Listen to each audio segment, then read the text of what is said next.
Hello trainees, आज हम जावा script के क्लास 8th में पहुंच चुके हैं। आज जो हम टॉपिक पढ़ेंगे वो है जावा स्क्रिप्ट ब्रांचिंग और जावा स्क्रिप्ट स्टेटमेंट। जैसे कि आप लोग देख पा रहे होंगे, जो मैं टॉपिक लिखा हुआ हूँ जावा स्क्रिप्ट ब्रांचिंग और जावा स्क्रिप्ट स्टेटमेंट। ठीक है, इसके पहले हम प्रोग्रामिंग लैंग्वेज VBA पढ़े थे, उसमें भी ये था आपका ब्रांचिंग फिर स्टेटमेंट, है ना। उसके अंतर्गत आपके इफ़ एल्स वगैरह आते हैं, इफ़ के जितने भी कंडीशन बनते हैं वो आते हैं और स्विच स्ट्रक्चर आता है। ठीक है, तो जावा स्क्रिप्ट के कथन क्या होता है।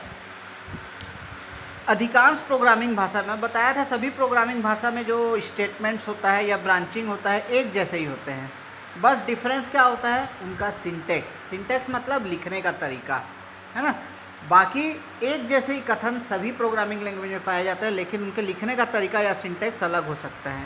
तो जावा स्क्रिप्ट का जो क्या बोलते हैं स्टेटमेंट्स है या ब्रांचिंग है, वो किससे मिलता जुलता है, वो ज़्यादातर C और C+ प्रोग्रामिंग भाषाओं के समान है। जैसे अगर आप पहले कभी C या C++ की प्रोग्रामिंग पढ़े होगे या किए होगे, तो उससे ये जावा स्क्रिप्ट का जो स्टेटमेंट या ब्रांचिंग है वो मिलता जुलता है। ठीक है, इसको जो और क्या करते हैं, जैसे कि उसमें सेमीकॉलन से हम लोग जो भी लाइन है उसको हम सेमीकॉलन से ख़त्म करते हैं। प्रत्येक कथन या प्रत्येक स्टेटमेंट का समापन किससे होता है, एक सेमीकॉलन से होता है। ठीक है, तो जावा स्क्रिप्ट ब्रांचिंग या जावा स्क्रिप्ट स्टेटमेंट में आज हम 3 चीज़ें देखेंगे जो इसके अंतर्गत आते हैं जावा स्क्रिप्ट में। पहला है आपका इफ़ स्ट्रक्चर, दूसरा है इफ़ एल्स स्ट्रक्चर।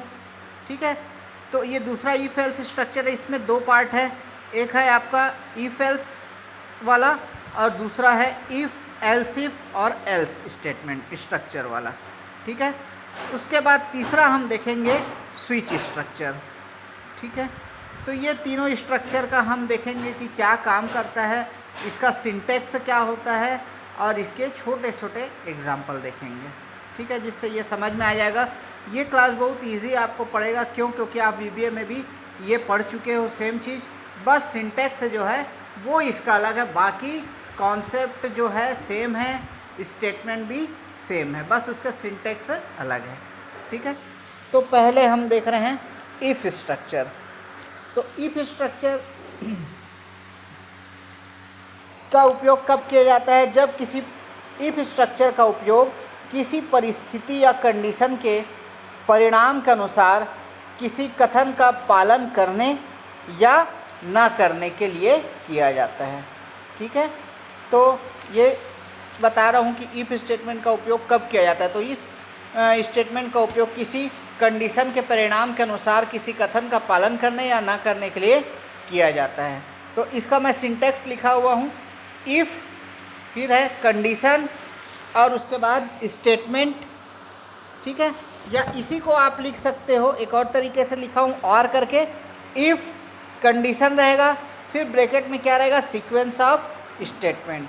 ये जो 2 तरीका है उसका मतलब क्या है, पहले सिंटेक्स में बता देता हूँ क्या लिखा हुआ वो। इफ़ कंडीशन स्टेटमेंट, इफ़ के बाद आपको कंडीशन लगाना है और उसके बाद स्टेटमेंट लिखा हुआ, मतलब कि एक ही स्टेटमेंट है ना, बहुत सारे स्टेटमेंट नहीं है, ये आप दे सकते हो। या फिर इफ़ के बाद कंडीशन लगा के सीक्वेंस ऑफ स्टेटमेंट, मतलब एक से ज़्यादा अगर स्टेटमेंट आप लिखोगे तो वो क्या कहलाएंगे, सीक्वेंस ऑफ स्टेटमेंट। अगर एक से ज़्यादा आप स्टेटमेंट लिखते हो तो उसके लिए आपको क्या करना पड़ेगा, ब्रैकेट जो मैं दिया हुआ हूँ सर्वकार ब्रैकेट जो है उसको ओपन करना पड़ेगा और उसके अंदर जितने भी स्टेटमेंट आप लिखोगे वो इफ़ कंडीशन के स्टेटमेंट कहलाएंगे, सीक्वेंस ऑफ स्टेटमेंट, और उसके बाद क्लोजिंग ब्रैकेट, तो वो कहलाएगा सीक्वेंस ऑफ स्टेटमेंट। लेकिन अगर एक स्टेटमेंट लिखना है तो आपको ब्रैकेट लगाने की ज़रूरत नहीं है, बस स्टेटमेंट लिख के लास्ट में आप क्या करोगे, सेमीकॉलन लगाओगे।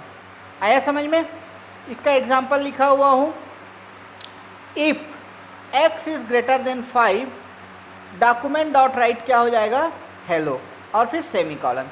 इसका मतलब ये हो रहा है कि अगर x की वैल्यू 5 से बड़ी होती है, इफ़ x की वैल्यू ग्रेटर देन 5 मतलब अगर x की वैल्यू 5 से बड़ी होती है तो क्या हमारा दिखेगा वेब पेज में, हेलो प्रिंट होगा। ठीक है, ये सिर्फ इफ़ स्ट्रक्चर है, इसमें और कुछ नहीं है, बस इफ़ के बाद कंडीशन देना है, कंडीशन के बाद या तो आप एक स्टेटमेंट दे सकते हो या एक से ज़्यादा स्टेटमेंट आप रन कराना चाहते हो तो उसको किसके अंदर दोगे, कर्ली ब्रैकेट के अंदर। ठीक है। नेक्स्ट है आपका सेकेंड, इफ एल्स स्ट्रक्चर।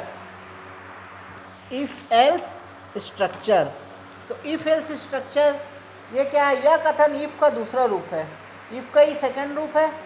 ठीक है, तो इसका जो सिंटेक्स है वो क्या होगा आपका, लिखा हुआ हूँ देख लो, इफ कंडीशन और फिर स्टेटमेंट, एल्स स्टेटमेंट 2। एक बार और रिपीट कर रहा हूँ, इफ फिर कंडीशन फिर स्टेटमेंट फर्स्ट फिर सेमीकोलन एल्स स्टेटमेंट 2। या इसी को बहुत सारे स्टेटमेंट आप दोगे तो कैसे लिख सकते हो, और करके इधर साइड में लिखा हुआ हूँ राइट साइड में, इफ कंडीशन फिर ब्रैकेट ओपन क्लोज करके क्या लिखोगे, सीक्वेंस ऑफ स्टेटमेंट 1 एल्स फिर ब्रैकेट ओपन क्लोज करके सीक्वेंस ऑफ स्टेटमेंट 2।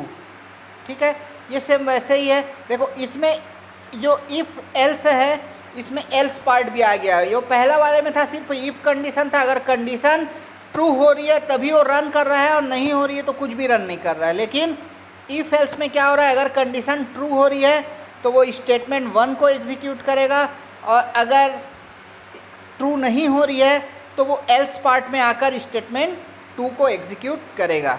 या फिर इफ अगर कंडीशन ट्रू हो रही है तो सीक्वेंस ऑफ स्टेटमेंट 1, अगर बहुत सारे स्टेटमेंट है तो उसको एग्जीक्यूट करेगा, और अगर कंडीशन फॉल्स हो रही है तो एल्स पार्ट के जो सीक्वेंस ऑफ स्टेटमेंट्स है उसको एग्जीक्यूट करेगा। देखिए यहाँ पर कंडीशन एक ही बार चेक कर रहा है ना, वहाँ ऊपर में भी एक बार कर रहा था, ट्रू हो रही है तो इफ वाले पार्ट को कर रहा है, और अगर फॉल्स हो रही है तो एल्स वाले पार्ट को कर रहा है, इतना ही है ना।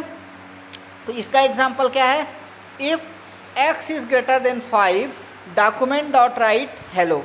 अगर x की वैल्यू 5 से बड़ी होती है तो हम क्या प्रिंट करा रहे हैं, हेलो। लेकिन अगर x की वैल्यू 5 से बड़ी नहीं होती, फॉल्स हो जाती है, तो सीधा एल्स में आके क्या प्रिंट कराएंगे, डॉक्यूमेंट डॉट राइट हाई। ठीक है, तो इसका मतलब ये हो रहा है कि अगर पहली वाली कंडीशन ही बस चेक होती है, अगर वो ट्रू होगी तो इफ के पार्ट का स्टेटमेंट एग्जीक्यूट होगा, अगर वो फॉल्स होगी तो एल्स के पार्ट का स्टेटमेंट एग्जीक्यूट होगा। ये इफ एल्स स्ट्रक्चर का फर्स्ट फॉर्म है। इसी में इफ एल्स स्ट्रक्चर का सेकंड फॉर्म भी होता है। क्या होता है second form, if else structure. ठीक है, इसमें अभी इफ और एल्स देखे थे तो इसमें क्या जुड़ गया, और बीच में एल्स इफ जुड़ गया। ये एल्स इफ क्यों जुड़ा हुआ है, एल्स इफ दे के आप जितनी भी कंडीशन देना चाहो सारे आप किस में देते जाओगे, एल्स इफ के बाद। कैसे, इसका सिंटेक्स देख लेते हैं, ज़्यादा समझ में आएगा। देखो सिंटेक्स इसका लिखा हुआ हूँ, इफ कंडीशन, उसके बाद सीक्वेंस ऑफ स्टेटमेंट है ना, फिर else if condition 2 sequence of statement, और अगर आपको कंडीशन देना है तो फिर एल्स इफ करके कंडीशन 3 सीक्वेंस ऑफ स्टेटमेंट, और कंडीशन देना है तो else if condition 4 sequence of statement. और उसके बाद जब सारी कंडीशन आप दे दोगे तो लास्ट में क्या पार्ट आएगा, एल्स का पार्ट। जब ऊपर की सारी कंडीशन जो है फॉल्स हो जाती है तो कौन सा पार्ट एग्जीक्यूट होता है, एल्स का पार्ट। एल्स में क्या लिखाएगा, सीक्वेंस ऑफ स्टेटमेंट। एल्स में कभी भी कोई कंडीशन नहीं दी जाती है। कंडीशन आप सिर्फ किस में दोगे, इफ वाले पार्ट में दोगे, और बहुत सारी कंडीशन आपको देना है तो एल्स इफ लगा के कंडीशन देके जो स्टेटमेंट आप एग्जीक्यूट कराना चाहोगे वो स्टेटमेंट आप इसमें एग्जीक्यूट करा सकते हो। ठीक है, आया समझ में। मतलब यही है कि इफ एल्स का मतलब ये है कि जब 2 या 2 से अधिक कंडीशन का आपको उपयोग करना है तब आप ये यूज़ कर सकते हो। कौन सा, इफ़ एल्स इफ और एल्स स्ट्रक्चर। इसमें आप इफ़ में कंडीशन डाल के स्टेटमेंट को एग्जीक्यूट कराओ, फिर एल्स इफ में कंडीशन डाल के फिर स्टेटमेंट को एग्जीक्यूट करा सकते हो, और कंडीशन है तो एल्स इफ करके कंटिन्यू बढ़ा सकते हो। और जब ऊपर की अगर सारी कंडीशन भी सेटिस्फाई नहीं कर रही है तो एल्स पार्ट में आके सीक्वेंस ऑफ स्टेटमेंट आपका एग्जीक्यूट करेगा। तो ये था आपका सेकेंड इफ एल्स स्ट्रक्चर। अब थर्ड है आपका स्विच स्ट्रक्चर। ठीक है, स्विच स्ट्रक्चर। तो ये जो स्विच स्ट्रक्चर है इसके बारे में थोड़ा सा जान लो। अच्छा, ये जो अभी मैं सेकंड बता रहा था, इसमें एक चीज़ और बताना था मेरे को, वो बता देता हूँ, फिर स्विच स्ट्रक्चर देखते हैं। सेकंड में क्या था, जो इफ़ एल्स इफ वाला है ना, इफ़ एल्स इफ वाला,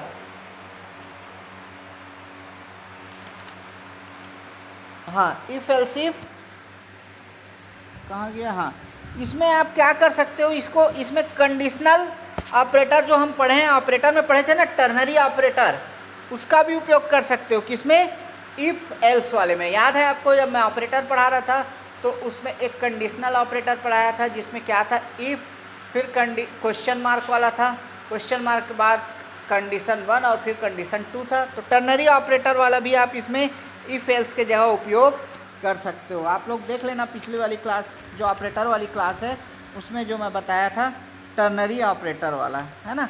तो इफ़ एल्स के जगह आप ये कंडीशनल ऑपरेटर, जिसमें क्या लिखते थे हम, कंडीशन लिखते थे, फिर क्वेश्चन मार्क करके क्या लिखते थे, वैल्यू 1, फिर कॉलन दे के वैल्यू 2। तो इफ़ एल्स के जगह आप ये टर्नरी ऑपरेटर या कंडीशनल ऑपरेटर भी उपयोग कर सकते हो। ठीक है, इसके बाद है अब थर्ड आपका स्विच स्ट्रक्चर। कौन सा स्ट्रक्चर, स्विच स्ट्रक्चर।